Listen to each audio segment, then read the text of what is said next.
오늘 우리에게 주신 말씀은 에베소서 4장 11절로 16절의 말씀입니다.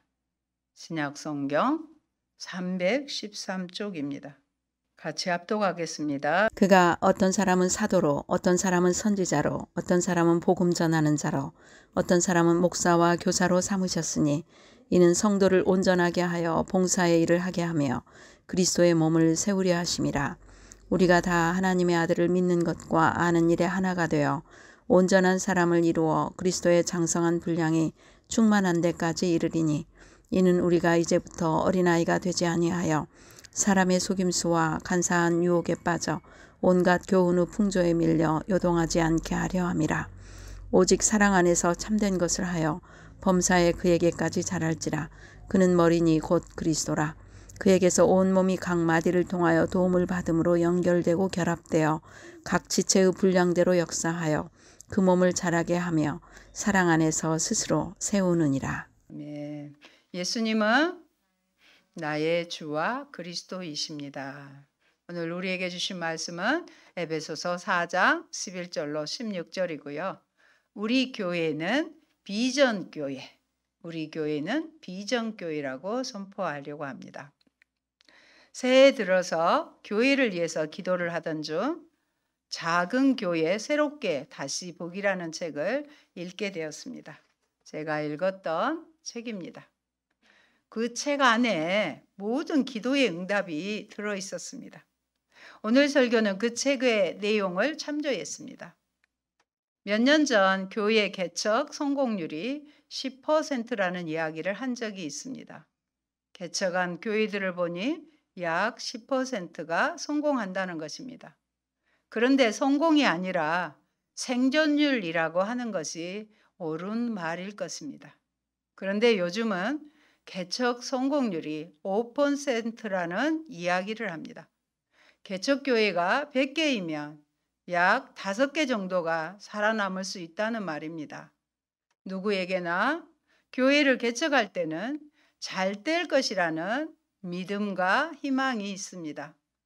저도 1년 6개월 동안 16층 아파트 꼭대기에서 오로지 교회만을 위한 시설을 만들고 혼자 아침 예배를 드리면서 여유 있게 마시는 커피 한 잔이 그렇게 행복할 수가 없었습니다. 창밖을 보며 잃어버린 영혼, 방황하는 영혼들을 다 보내주시라고 하였습니다. 아파트 사이드이고 꼭대기라 교회를 해도 될 것 같았는데 아랫집 식구들이 힘들어했습니다. 그래서 새벽 예배도 아침 예배로 돌리고 마침 교대 사역으로 교직자 선교회와 연합하여 춘천의 한마음 교회처럼 기독 예비 교사를 키워보라고 지도 목사님의 조언을 따라 선교회 사무실로 교회를 옮겼습니다. 성실하게 예배에 참석해 주셨던 1층 집사님은 떨어졌지만 한 식탁에서 예배도 드리고 식사도 하는 공동체를 꿈꾸기도 했습니다. 그래서 폐 찬송은 늘 500이자 빛의 사자들이여 어서 가서 어둠을 물리치고였습니다. 옮긴 교대 사무실은 좁은 주택가 골목길에 주차도 힘들어 접촉사고도 내고 집주인이 나 몰라라 하는 건물에 도부살이를 하다 보니 장마에는 비가 새고 여지없이 천장이 비가 새어서 부풀어 오르기도 했습니다.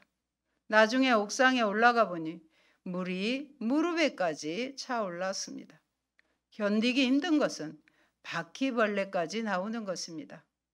그래도 다른 건물을 경매를 받아서 교회와 선교회 사무실도 병행하고 기숙사 시설도 하여 젊은 선생님들과 아침을 여는 꿈을 꾸기도 했습니다.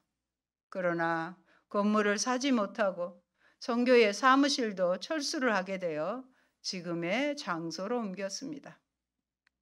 기도하며 몇 날을 발벗고 찾아다녔습니다. 신기하게도 1층은 2가게를 터놓고 천장까지도 공사가 쉽도록 되어 있었습니다. 3층은 그동안 보았던 20년이 넘는 낡고 퇴색된 건물들만 보다가 리모델링된 모습에 예비하심이라는 생각에 눈이 확 띄었습니다. 무엇보다도 초등학교 뒤라 아이들을 바라볼 수 있어 좋았습니다. 마땅히 아이에게 행할 것을 가르치라.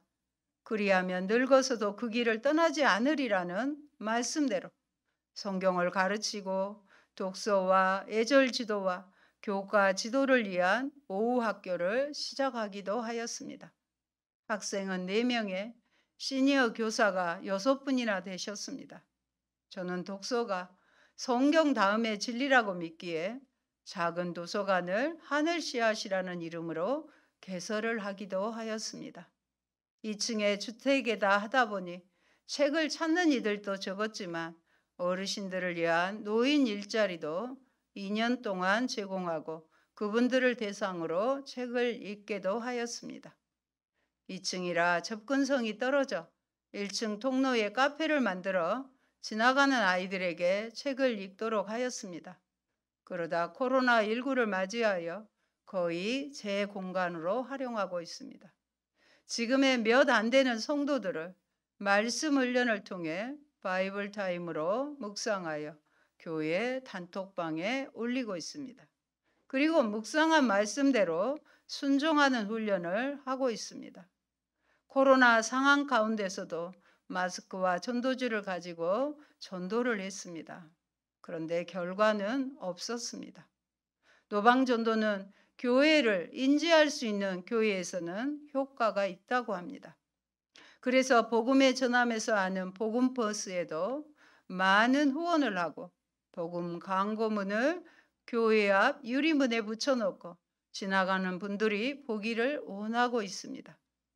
하나님 은혜로 늦깎이 목회를 하다 보니 연금 수혜자로 건물을 구입하여 교회를 마련해서 생활에 지장은 없으나 양적인 부흥이 어려운 형편입니다.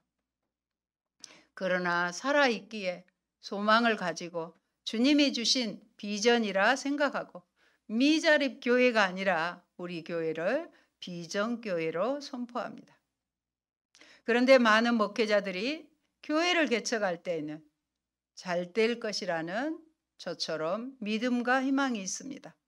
그러나 부흥을 경험하지 못하고 침체의 늪속에 허덕이면 자신도 모르게 탈진되어 엘리야처럼 되고 맙니다. 많은 목회자가 낙심과 좌절에 빠져 노뎀나무 아래 주저앉아 있습니다. 현재 우리나라에는 5만 개 이상의 교회 중 80%에 가까운 4만여 교회가 자생력 없는 미자립 교회인 것으로 나타났습니다. 오늘날 한국 교회의 상황은 7년의 풍년이 끝나고 7년의 흉년이 찾아온 요셉 당시와 다르지 않습니다. 흉년이 심해서 가나안에 있던 야곱의 가족까지 먹을 양식이 부족해 어려움을 겪었습니다. 하나님은 요셉을 통해 그의 가족을 구하시고 애굽과 지역 사람을 흉년에서 구원하셨습니다. 우리는 이 땅의 미자립 교회를 구할 수 있는 이 시대의 요셉을 기다립니다. 우리에게 가장 필요한 것은 희망입니다. 희망은 우리 목회의 버팀목입니다. 여러분, 1941년에 영국은 풍전 등하의 위기를 겪었습니다. 독일의 100만 대군이 도버 해협에서 영국을 공격할 준비를 하고 있었을 때 미국은 잠전할 기회를 보이지 않았습니다. 또한 독일 폭격기 수백 대가 영국을 초토하고 있었을 그 절망의 시기에 영국 국민이 했던 질문은 우리가 과연 살아남을 수 있을까였습니다. 그때 윈스턴 처칠은 이런 말을 했습니다. 살아남다니? 나는 그따위 목적을 세워본 적이 없다. 우리의 목적은 살아남는 것이 아니다. 우리의 목표는 승리하는 것이다. 하늘에서, 바다에서, 땅에서 마지막 한 명이 쓰러질 때까지 나는 절대 히틀러에 굴복하지 않는다. 끝까지 싸워서 나는 반드시 괴물을 쓰러뜨리고야 말 것이다. 이렇게 선포했다고 합니다. 개척교회 목회자들은 절망스러운 환경에서 수없이 질문하고 또 질문합니다. 우리가 과연 살아남을 수 있을까? 이 상황에서 누가 우리의 목적은 살아남는 것이 아니라 승리하는 것이라고 희망과 용기를 줄 수 있을까? 이럴 때 우리를 위해 교단이 나서 주어야 한다고 작은 교회 새롭기 보기에서 주장합니다. 교단에서는 두 가지 현실적인 문제를 해결하는데 집중할 필요가 있습니다. 첫째, 신학교 문제입니다. 신학교들은 신학생 수를 조절하고 질적인 교육에 힘써야 합니다. 최소한 10년 이상을 바라보며 철저히 교육해야 합니다. 그리고 신학교에 오겠다는 사람이 있다면 이들을 귀하게 여겨야 하는 것입니다. 둘째는 미자립 교회의 문제입니다.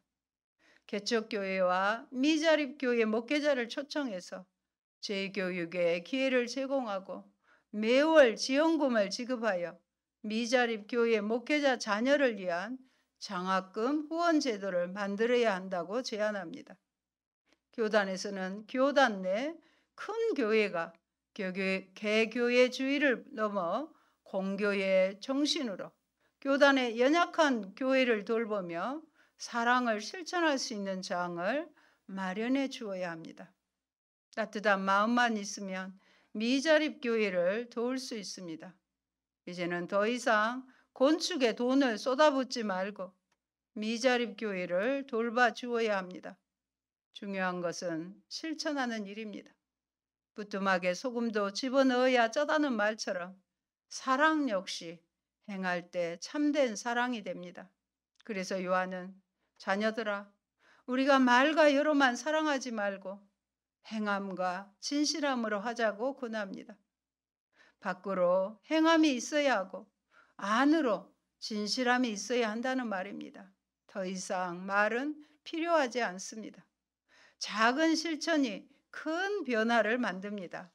일단 속도부터 줄이십시오. 그러면 주변 상황이 눈에 보일 것입니다. 뒤처진 자들이 보입니까? 함께 걷고 나누면 희망이 있습니다.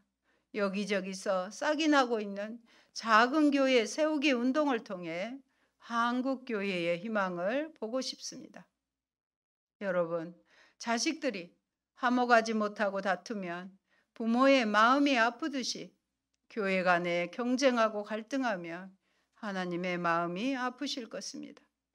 하나님의 마음을 기쁘시게 하지는 못할 망정 아프게 하는 일은 하지 말아야 합니다. 우리는 하나님 아버지의 마음을 알아야 합니다. 하나님은 시편 133편 1절로 3절에 이렇게 말씀하셨습니다. 같이 보시겠습니다. 보라, 형제가 연합하여 동거함이 어찌 그리 선하고 아름다운고, 머리에 있는 보배로운 기름이 수염 곧 아론의 수염에 흘러서 그의 옷깃까지 내림 같고, 헐몬의 이슬이 시온의 산들에 내림 같도다. 거기서 여호와께서 복을 명령하셨나니 곧 영생이로다. 아멘. 교회가 서로 연합하여 사랑의 공동체를 이루기 원하시는 하나님의 마음을 읽을 수 있습니다. 모두가 꿈을 꾸지만 잘 이루어지지 않습니다. 그 이유는 그만한 대가를 지불하지 않기 때문입니다. 하나님이 보시기에 선하고 아름다운 교회가 되어 영혼을 살리고 치유하는 사명을 감당하려면 서로 마음과 뜻을 함께해서 손잡고 가야 합니다. 꿈 같은 이야기가 아닙니다. 최대를 이루어 보겠다는 개인의 영광과 명예욕을 내려놓으면 얼마든지 가능합니다.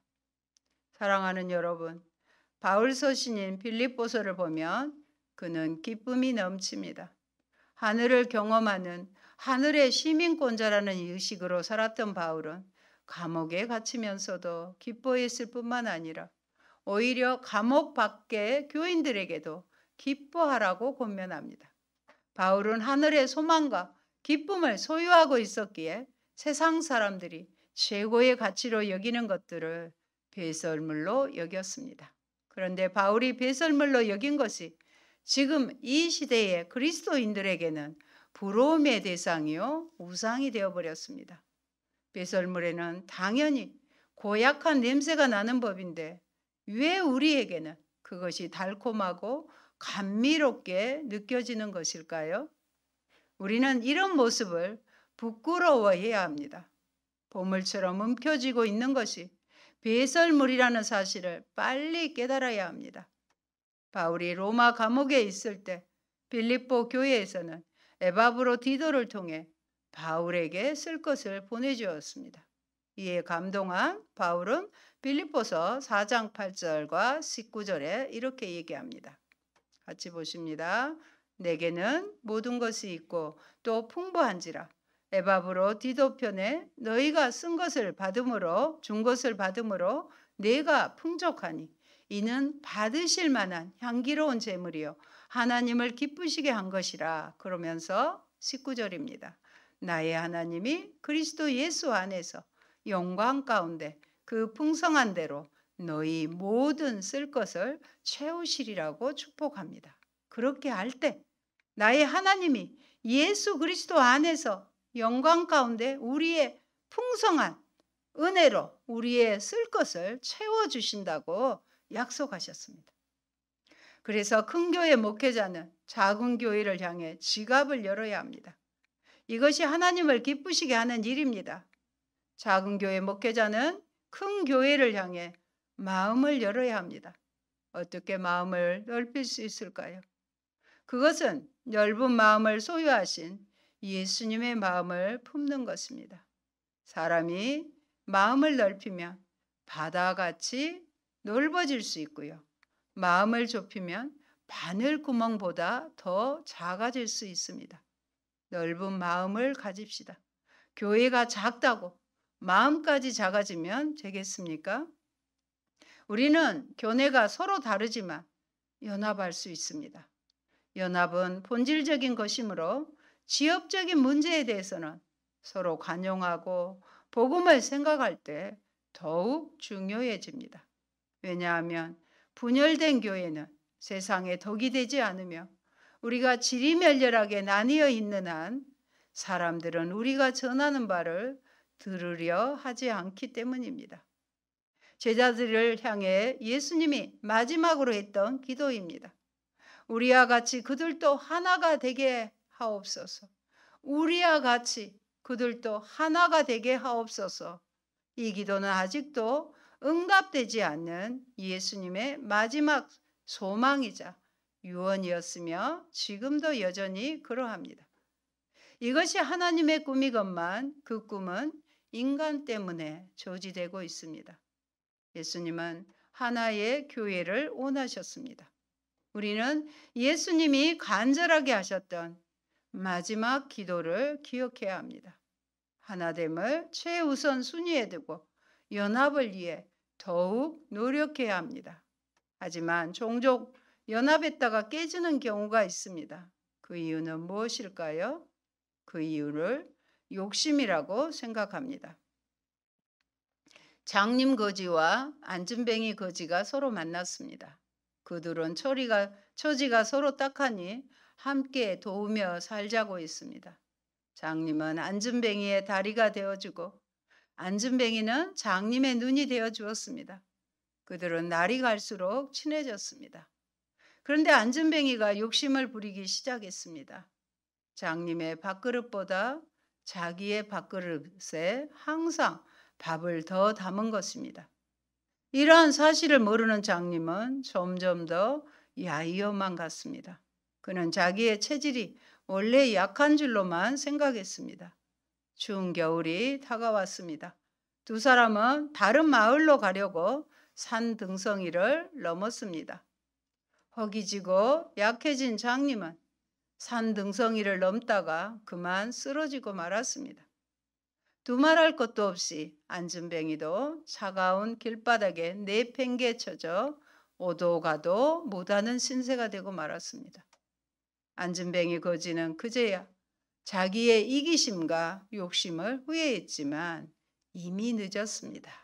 다음 날 두 사람은 산 등성이에 동사체로 놓여 있었다는 이야기입니다. 사랑하는 여러분, 하나님께서 복을 주시는 목적은, 우리에게 복을 주시는 목적은 모든 착한 일을 넘치도록 하기 위함입니다. 고린도후서 9장 8절로 9절의 말씀 함께 보시겠습니다. 하나님이 능히 모든 은혜를 너희에게 넘치게 하시나니 이는 너희로 모든 일에 항상 모든 것이 넉넉하여 모든 착한 일을 넘치게 하게 하려 하심이라.